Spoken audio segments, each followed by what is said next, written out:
প্রথমত হস্তমৈথুন একটি সাধারণ এবং স্বাভাবিক প্রক্রিয়া। হস্তমৈথুন বলতে আসলে আমরা কি বুঝি? হস্তমৈথুন বলতে মূলত আপনি একজন ব্যক্তি যখন তার সঙ্গী ছাড়া নিজে নিজে যৌন উত্তেজনা তৈরি করতে চায় এবং সেই যৌন উত্তেজনা তৈরি করার মাধ্যমে সে তার যৌন যে তৃপ্তি সেটা সে নিবারণ করে, এটাকেই মূলত হস্তমৈথুন বলা হচ্ছে। হস্তমৈথুন কিন্তু ছেলে মেয়ে অথবা উভয় যে কোনো লিঙ্গেই কিন্তু এটা দেখা যেতে পারে। ধর্মীয়ভাবে অনেক ধর্মেই কিন্তু হস্তমৈথুনকে নিষেধ করা হয়েছে, কিন্তু আমি যেহেতু একজন চিকিৎসক এবং দেখা যায় যে আমাকে অনেকেই প্রশ্ন করেছেন যে আসলে হস্তমৈথুন শরীরের জন্য খারাপ কিনা, বা হস্তমৈথুন করা হলে আমি বিয়ে করতে পারবো কিনা, বাচ্চা হবে কিনা। মূলত আপনাদের এই প্রশ্নগুলোর জন্যই আমি কিন্তু যে চিকিৎসা বিজ্ঞানের ভাষায় হস্তমৈথুনের ব্যাপারগুলো আপনাকে বলছি। তবে আপনি যদি ধর্মীয়ভাবে চিন্তা করেন সেই ক্ষেত্রে কিন্তু বিভিন্ন ধর্মে এটাকে নিষেধ করা হয়েছে, কিন্তু আপনি যদি বিজ্ঞানের কথায় আসেন বা চিকিৎসা শাস্ত্রের কথায় আসেন সেই ক্ষেত্রে এটা কিন্তু একটি স্বাভাবিক যৌন আচরণ হিসেবেই বিবেচিত হয়েছে। আমি এখন যে কথাগুলো বলবো এটার মাধ্যমে আমি কাউকে কিন্তু হস্তমৈথুনে উৎসাহিত করছি না। আমি শুধুমাত্র আপনারা যে প্রশ্নের উত্তরগুলো জানতে চেয়েছেন, আপনাদের যে অজানা বিষয়গুলো আছে সেই বিষয়গুলোকে জানানোর চেষ্টা করছি। হস্তমৈথুনের মাধ্যমে কি হয় আসলে এখানে দেখা যাচ্ছে যে আপনি দেখেন হস্তমৈথুন অর্থাৎ আঙ্গুল বা হাতের মাধ্যমে পুরুষ তার লিঙ্গ অথবা মহিলা তার যোনিপথে একটা ঘর্ষণের তৈরি করে, এবং যার ফলে সে কিন্তু একটা যৌন তৃপ্তি বা যৌন সুখ উপভোগ করে, এবং এটিকেই মূলত হস্তমৈথুন বলা হচ্ছে।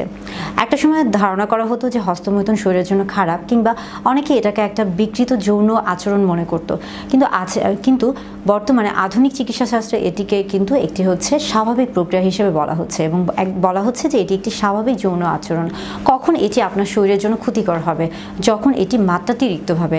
এখন মাত্রাতিরিক্ত ভাব বলতে আমরা কি বোঝাচ্ছি? ধরেন যে আপনি সারাক্ষণই আপনার মন সারাক্ষণই বা আপনার হাত সারাক্ষণই আপনার দেখা যাচ্ছে যে আপনার লিঙ্গের মধ্যে পড়ে আছে, বা সারাক্ষণই আপনি মানসিকভাবে কিন্তু ওই জিনিসগুলো চিন্তা করছেন, তখন এটা শারীরিকভাবে আপনাকে বিপদগ্রস্ত করতে পারে। কেননা আপনি যখন দেখেন যে আপনার হাত যখন একটা জায়গায় ব্যস্ত থাকবে, বা আপনি যখন সেই জায়গায় নির্দিষ্ট একটা জায়গায় আপনি যখন আপনার মনটাকে মনোনিবেশ করবেন, আপনি কিন্তু অন্য আর কোনো কাজ করতে পারবেন না।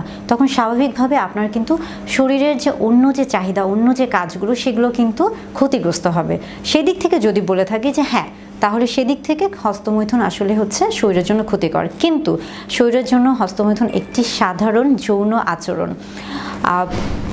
অনেকে বলে থাকেন যে হস্তমৈথুন করলে শরীরের অনেক ক্ষতি হয়ে থাকে, অথবা হস্তমৈথুন করার পর তার অনেক দুর্বল লাগে, খারাপ লাগে, শরীর একটা অতিরিক্ত দুর্বলতা কাজ করে। কিন্তু আসলে হস্তমৈথুনের ব্যাপারটা যে এটা কিন্তু আপনার শরীরকে দুর্বল করে না। আপনি দেখেন যে যখন আমরা বলে থাকি যে অনেকের ক্ষেত্রে কিন্তু স্বপ্নদোষ হয়ে থাকে, তো স্বপ্নদোষের ক্ষেত্রে কি হয়ে থাকে যে আপনার যে বীর্যর যে পরিমাণটা সেটা যখন অতিরিক্ত পরিমাণে তৈরি হচ্ছে, কিন্তু সেটা যখন বের হতে পারছে না, অর্থাৎ আপনি যদি ধরেন যে আপনি শারীরিকভাবে কারোর সাথে মেলামেশা করছেন না, বা আপনার সেই সুযোগটা নেই, তাহলে সেই ক্ষেত্রে আপনি যদি হস্তমৈথুন করে থাকেন সেই ক্ষেত্রে কিন্তু আপনার স্বপ্নদোষের পরিমাণটা কমে যাবে। এটা একটা ব্যাপার। আর আরেকটা ব্যাপার যে হস্তমৈথুনের ক্ষেত্রে আপনার নারী পুরুষ উভয়ই হস্তমৈথুন করতে পারে, এটাতে কোনো অসুবিধা নেই। হস্তমৈথুন করলে চিন্তার কোনো বিষয় নেই।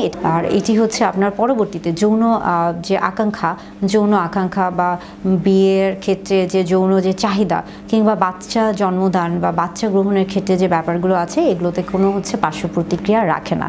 তবে যদি আপনি স্বাভাবিক কোনো পরিস্থিতিতে দেখা যাচ্ছে যে আপনি ধরেন যে আপনি একটি পাবলিক প্লেসে আছেন, বা আপনি ওখানে এমন কোনো একটা খারাপ আচরণ করছেন, আপনি সবার সামনে যদি হস্তমৈথুন করেন তখন কিন্তু আপনাকে সবাই খুবই নেতিবাচক হিসেবে দেখবে।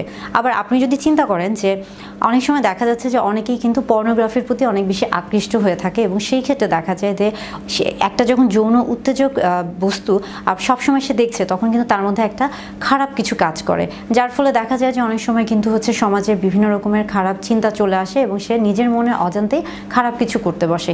সেই ক্ষেত্রে হস্তমৈথুন কিন্তু ভালো, কারণ সে দেখা যাচ্ছে যে অন্যের ক্ষতি না করে নিজের যে যৌন আকাঙ্ক্ষা বা যৌন তৃপ্তি সেটা নিজে থেকেই চাহিদা মেটানোর চেষ্টা করছে। অর্থাৎ সে অন্যের উপর কিন্তু ডিপেন্ড হচ্ছে না, অন্যের উপর নির্ভর করতে হচ্ছে না, সে নিজের উপর নির্ভরশীল হয়ে সে তার যৌন আকাঙ্ক্ষা বা যৌন চাহিদা, যৌন তৃপ্তিটা মেটাচ্ছে।